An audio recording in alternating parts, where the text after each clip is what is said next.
If you're doing the recycling today, you're probably asking what happens to all those milk cartons, all that food packaging that we throw away. And this week, on the other side of the world, negotiators are meeting in South Korea, hoping that they will secure the world's first treaty to fight against this kind of thing, plastic pollution.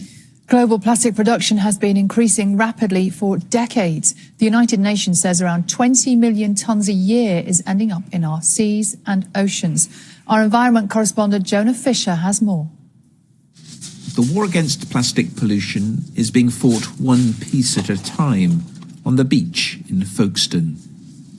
I've come to meet a man who calls himself the Coastline Runner. Luke.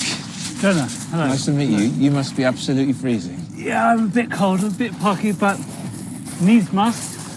And what are you doing here? I'm running the coast, I'm collecting plastic pollution. There's just so much of it on our beaches all around the world. Luke has run up the east coast of England and into Scotland, picking up rubbish along the way. So far, he says he's gathered more than 700 kilos. How do you feel when you're picking up other people's litter?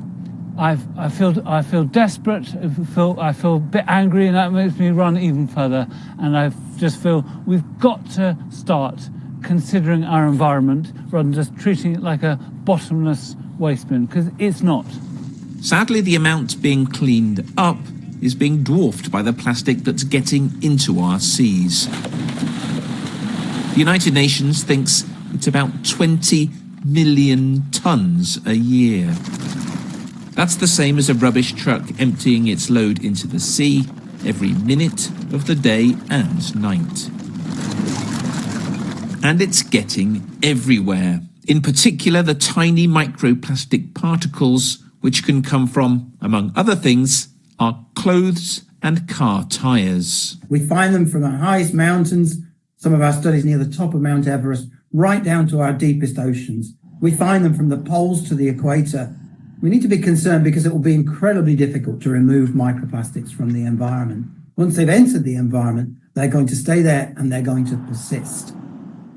So what can be done? Well, this week, negotiators from around the world are in South Korea, trying to agree on an international, legally binding treaty to hopefully turn the tide on plastic pollution.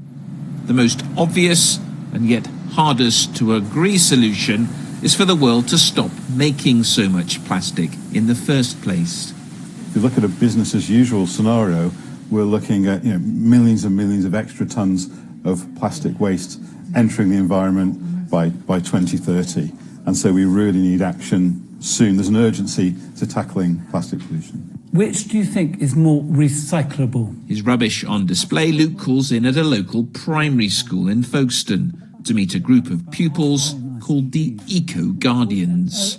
So what would they say to those negotiating a plastics treaty? There's so much plastic in the ocean. Like every second, animals are probably dying from eating one little bit of plastic. All like packages with polystyrene in them to just be like completely banned. Try to reuse plastic bottles if we get them, but try not to use them as much. I want like just everyone to recycle, and maybe like we could have like an art day where we make clothes of like art designs out of like plastic.